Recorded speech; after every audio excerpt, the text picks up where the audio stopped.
तो बाबा तो हमेशा ही अपने भक्तों के मन की जानते रहते हैं और उनकी इच्छाएं पूरी करते रहते हैं। और इसका बड़ा एक और छोटा सा एग्जाम्पल आया है मिरेकल्स ऑफ लव में। तो एक परिवार था जो कैंची आ रहा था रास्ते में, उनके साथ एक छोटी बच्ची थी और पति पत्नी थे।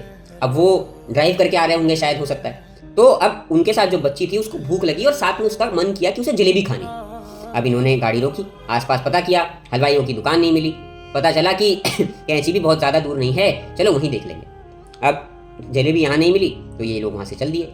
कैंची पहुँचते हैं बाबा के आश्रम तो पता चलता है कि भाई आज तो एकादशी है।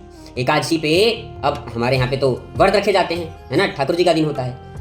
कैंची में भी ऐसा ही होता है। अब कैंची में उस टाइम क्या हुआ कि खाली जो भक्तों को मिलता था वो उबले हुए आलू मिलते थे, क्योंकि व्रत में वो खाते होंगे।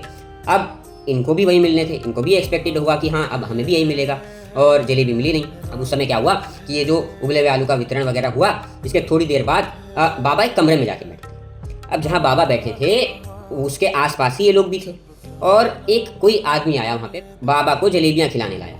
अब बाबा के पास वो जलेबियाँ जब पहुँची, उनके वहाँ के लोग जो उनके पास जलेबी लेकर आए कि फलाने फलाने आदमी आपके लिए जो है जलेबियाँ लाए हैं।